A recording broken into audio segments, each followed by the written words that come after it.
Bjarke Engels er en af hovedmændene bag Superkilen på Nørrebro.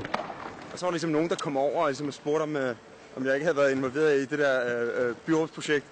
Og de synes, det var mega fedt, og det ville de bare gerne sige og sådan noget. Så på den måde har jeg nærmest kun fået positive tilbagemeldinger. Et tredelt rekreativt område, der starter ved Nørrebrohallen. Hej drenge. Hej. For folk i alle aldre.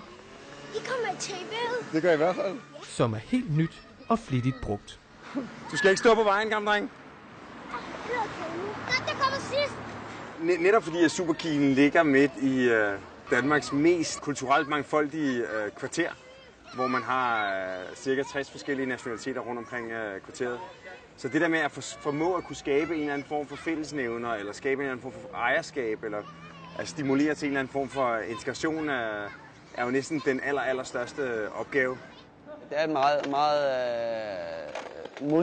multikulturelt, multietnisk, multinationalt område. Og igen også et område, hvor der er mange forskellige typer økonomi også. Altså, det er jo ikke kun nationaliteter, men der er også mange forskellige sociale klasser, som er i det her område, som man måske ofte glemmer at diskutere.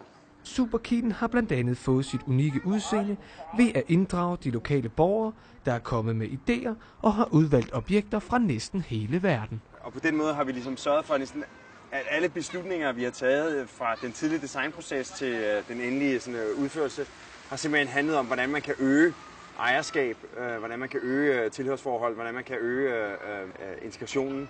Og så måske også at forsøge på en eller anden måde at danne rammerne og måske legemliggøre den mangfoldighed, her er.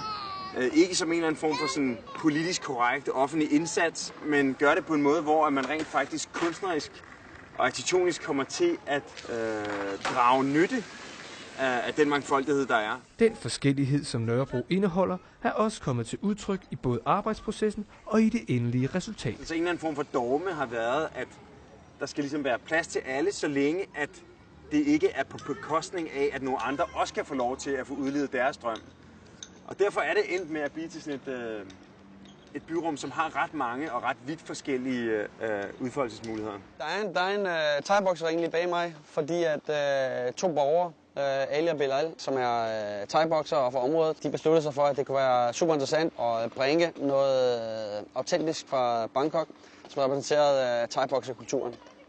Og det skulle så være en boksering. Så det vi gjorde, det var, at vi tog med dem til Bangkok, og så tilfældigvis stødte de på en boksering, som var under en motorvej.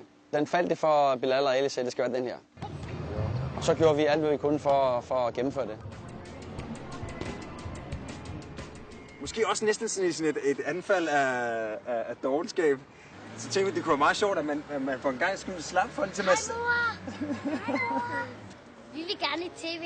Det kommer jeg. Er der noget, I godt kan lide ved den her plads? Se, blæsbrunnen. I kan godt lide blæsbrunnen? Ja.